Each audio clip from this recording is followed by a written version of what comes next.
आपको बहुत सावधान रहना है। और प्रायः गलती सोते समय करते हैं उपासक की कोई प्रपंच की बात याद करते हुए या मोबाइल देखते हुए या कोई गंदी चेष्टाओं का आपकी रात बेकार चली जाएगी। अगर गंदी चेष्टा हो गई तो सुबह भी बेकार हो जाएगी, दिन भी बेकार हो जाएगा, निरुत्साहित हो जाओगे। सोते समय आपको समय नहीं देना व्यर्थ चिंतन का। उसी समय विषय चिंतन होता है, उसी समय विषय भोग की आकांक्षा जागृत होती, उसी समय विषय देखने की इच्छा होती। मोबाइल है तो जिस समय आप अपनी शैया पर जाएं स्विच ऑफ कर दें। उसमें मैसेज घंटी आने का कोई भी रास्ता मत रखें। मान लीजिए आप उपासक हैं भगवत प्राप्ति के, 30-35 वर्ष ये नहीं था तो सब मर नहीं गए थे। और बोले इमरजेंसी, जब इसकी 30-35 वर्ष से पहले इसकी कोई रचना नहीं थी, मुझे लगता है, क्योंकि 30-35 वर्ष में ही इसका विस्तार देखा है। नहीं तो कभी किसी के पास मोबाइल नहीं। कोई बड़े अधिकारी तो इतना बड़ा वो, इतना बड़ा वाला वो ऐसे रखते थे। नहीं तो मोबाइल तो हमें लगता है 30-35 वर्ष। तो फिर इमरजेंसी कैसे चलती थी? कैसे चलती थी इमरजेंसी? और आप ब्रह्मा हो क्या कि इमरजेंसी संभाल लोगे? स्विच ऑफ करो। जो सब इमरजेंसी संभालने के लिए तैयार, रात दिन न सोता है, वो हर समय जागृत रहता है, वो हमारा आराध्य देव है। स्विच ऑफ करो, चिंतन लगाओ श्री जी का। ये जो रात्रि के शयन के समय मोबाइल में इधर उधर दृश्य देखने हैं, अपने सर्वनाश का बीज बोना है। मान लो, हमारी प्रार्थना मान लो, ये उस समय मन आपको परेशान करेगा जब कमरे की सिटकिनी अंदर से बंद होगी। सबसे प्रार्थना है रात्रि के शयन के समय। तो बोले फिर ठीक है 10 बजे तक देख लेंगे मोबाइल, इसके बाद शयन के समय भजन कर लेंगे। होगा ही नहीं। क्या तुम देखना चाहते हो? प्रिया प्रीतम के सिवा और कुछ क्या देखना चाहते हो? वो तो सुभग सुंदरी सहज सिंगार, सहज शोभा सर्वांग प्रति सहज रूप वृषभानुनंदिनी। हमारी स्वामिनी जी की सुंदरता छुपाने के लिए आभूषण पहनाए जाते हैं, औरों को तो आभूषण सुंदरता बढ़ाने के लिए। यहां छवि के छिपाए को ऐसे के दास होके क्या देखोगे मोबाइल में? क्या देखना चाहते हो? वासना की क्रीड़ा, और तुम उस क्रीड़ा को देखना चाहते हो? परमार्थ के पथिक हो। देखना है तो प्रभु को देखने की वृत्ति रखो, अन्यथा मूंद लो आंखें। प्यारे, महान फल प्राप्त करोगे। सबसे प्रार्थना है एकांत में मोबाइल रूपी दुश्मन से बचो।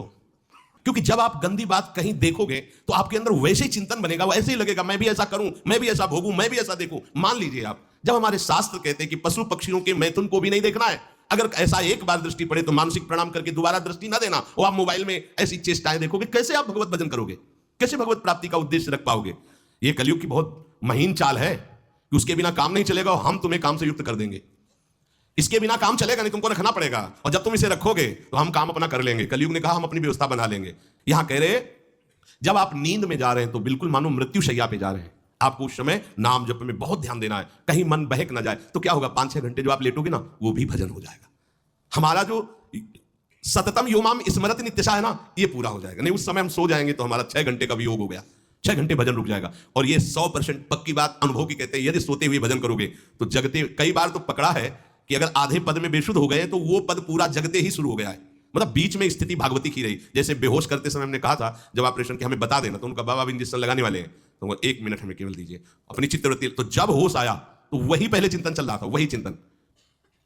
जैसे सोने के समय बेहोश हुए तो जगने के समय वही चिंतन, ऐसे ही इंजेक्शन से जब बेहोश हुए और जब होश आया तो वही चिंतन चल। बहुत बड़ा चमत्कार अभ्यास का है।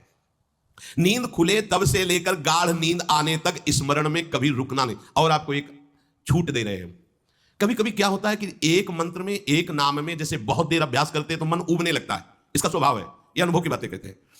इसका स्वभाव है नवम नवम। नहीं तो ये मतलब, तो इसको हम लोगों ने कैसे फंसाया है? जैसे गुरु मंत्र जप रहे हैं, अब 2-3 घंटे लगातार गुरु मंत्र जप, अब इसको उबन बढ़ी, अभी छोड़ रहा है, बीच बीच में पता चलता है छोड़ना चाहता है, छोड़ रहा है, तुरंत इसको नाम में फंसाया। अब थोड़ी देर नाम में चला, फिर उब रहा है। बहुत विचित्र है ये। अब उसको फंसा दिया। उस पीछे की बात अभ्यास के समय नमामि शमीशान निर्वाण रूपम विभुम व्यापकम ब्रह्मवेद स्वरूपम। चिंतन, पदगान करें, भगवान शिव पदगान कर रहे हैं, उसका चिंतन। निर्वाण रूपम विभुम व्यापकम ब्रह्मवेद स्वरूपम। अब अपने यहां अवसर है, सुंदर सुंदर कोई पद गुरु मंत्र जब करते हुए मन जब उबने लगे, राधा वल्लभ श्री हरिवंश, राधा वल्लभ श्री हरिवंश, राधा वल्लभ श्री हरिवंश, इसमें भी उबने लगे। शुरू जोई जोई प्यारो करे सोई मोही भावे, भावे मोही जोई, इसमें भी उबने लगे। सुधानिधि का कोई एक लाइन ले लो, ब्रह्मेश्वरादि सुदुरूह पदारविंद श्रीमत् पराग परमाद्भुत वैभव, ब्रह्मेश्वरादि सुदुरूह छोड़ना नहीं है। तू भाग में नवम नवम दे रहा हूं, नवम।